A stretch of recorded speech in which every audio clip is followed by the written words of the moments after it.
Good morning, dear 8th standard students. Once again, we are back with our online SST class. Children, today we are continuing with our lesson number 11, the United Nations, which is also known as UN. And today we are doing the second part of this lesson.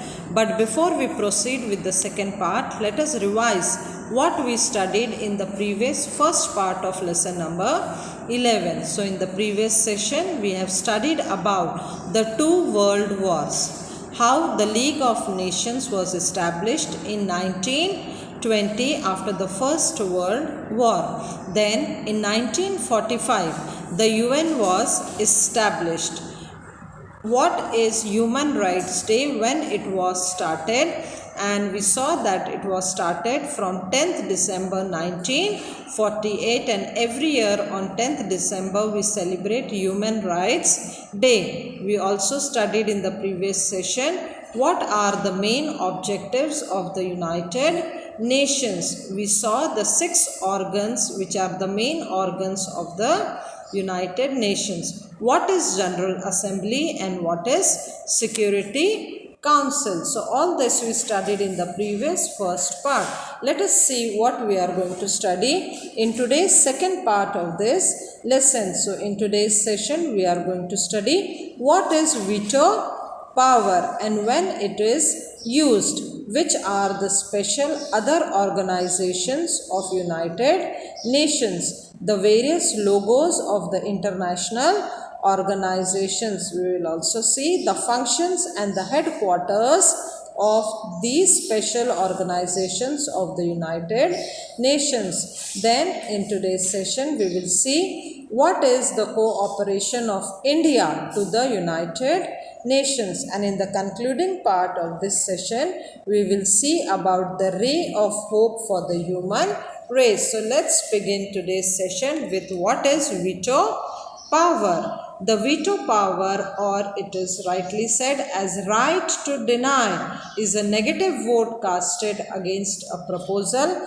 in the Security Council, which is one of the most important organs of the United Nations. Now it is necessary for all the 5 permanent members of the Security Council to agree over any decision that is taken in the General Assembly. Children, in the previous session we saw that the Security Council has 15 members, out of which the 5 are the permanent members, and these 5 permanent members have the veto power. Now the resolution doesn't pass if any of these 5 members uses the veto power, that is right to deny. So this was about something about the veto power. Now let us see which are the special organizations of the United Nations. But before that, let us understand the main objective of the United Nations, which is to foster social,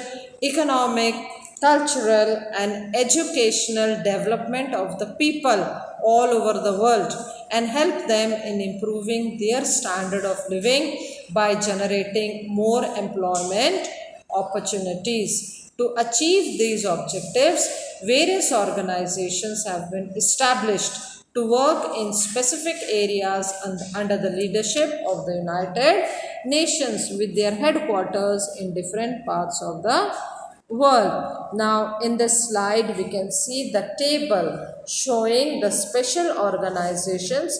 3 organizations we will see in this slide and the remaining other 3 in the next slide. So the first special organization, that is World Health Organization, which is in lot of fame nowadays during this COVID-19 situation all over the world. We can see the role of WHO, which is shortly known as World Health Organization, which is also known as WHO. The role of WHO we can see and hear on all the news channels on our television sets. Now, where is the headquarter of WHO found, children? Yes, it is at Geneva. And what is the main function of this organization? It makes efforts to improve the physical as well as the mental health of the people not only for its member countries but also for the people all over the world. So that is the main function of WHO. Now we come to the next special organization known as UNESCO. Now let us see what is the full form of UNESCO. Yes, it stands for United Nations Educational, Scientific and Cultural Organization. And what is the major function of this organization? It contributes peace and security by promoting international collaboration through education, science and culture in order to further universal respect for justice, the rule of law and human rights. So this is the role of UNESCO. Now we come to the next special organization known as ILO. Yes, it is International Labour Organization, and its major function is to promote right at work, encourage decent employment opportunities, enhance social protection and strengthen dialogue on work related activities. Now we come to the next special organization known as UNICEF. What does UNICEF stand for? Yes, it stands for United Nations International Children's Emergency Fund. And where is its headquarters situated, children? Yes, it is situated at New York.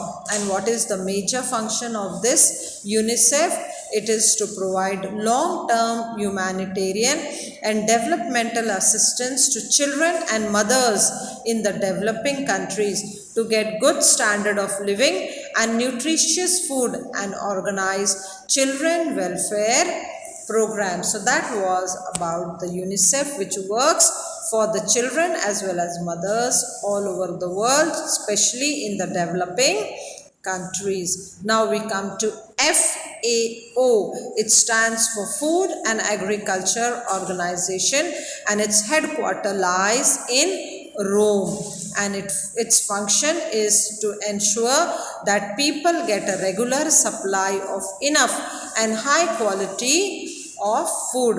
It also promotes agriculture all over the world. So that is the role of FAO, an important special organization of the United Nations. Now we come to the last special organization given in this lesson, that is WB or IBRD, which stands for World Bank, International Bank for Reconstruction and Development, and its headquarters lies in Washington DC, and it functions to provide low interest loans, interest free credits and grants to the developing countries.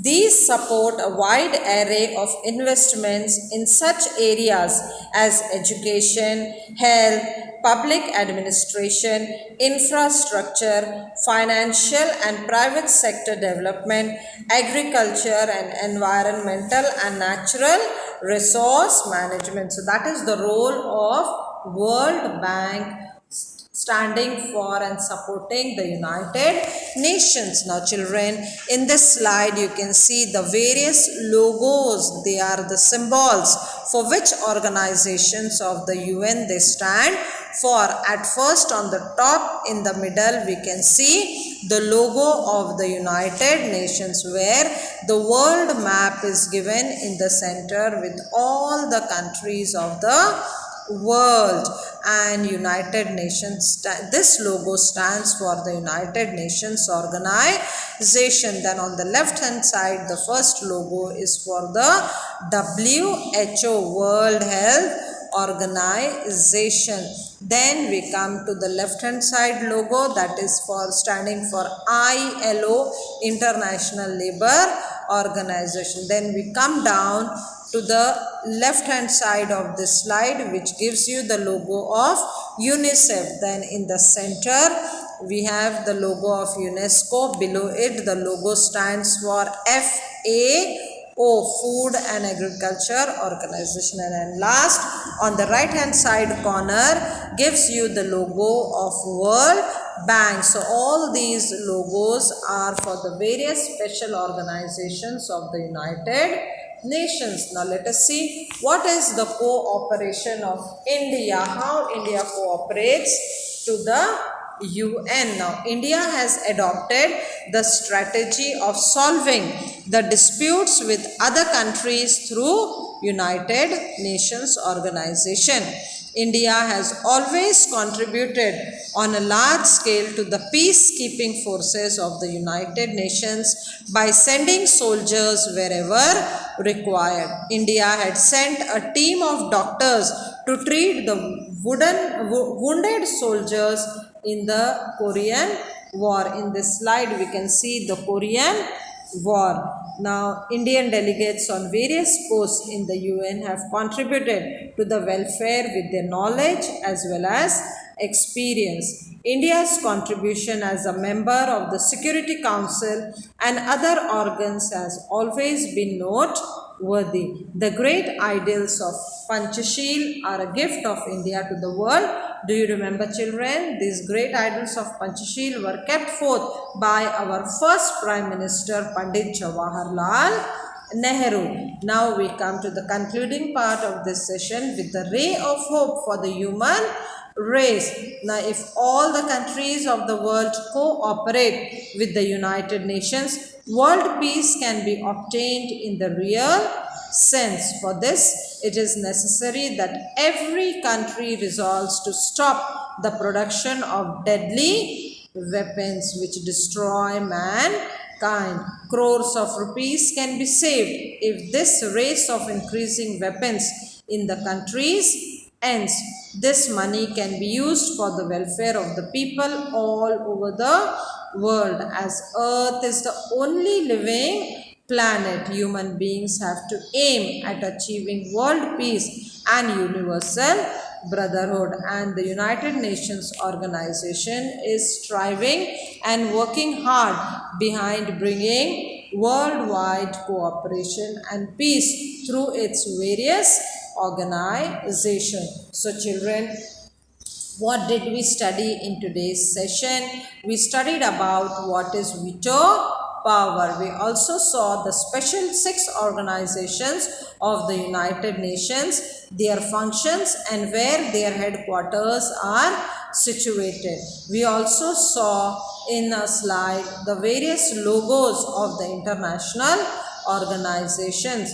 What is the cooperation of India to the UN also we saw in today's concluding part with the ray of hope for the human race. If the countries don't spend a huge amount of money on manufacturing the deadly weapons, those crores of money rupees can be used for the welfare of the people, for the upliftment of the people all over the world. So children, based on today's explanation, I have prepared a homework exercise for you which will be shared in our 8th standard WhatsApp group. Kindly write your homework PDF completely and neatly in your SST classwork. Most of you are neither watching the videos put on the online classes nor you are completing your notes. Children, you will miss your internal marks. So kindly do your work in proper time. That's all for today. Thank you and have a nice day ahead.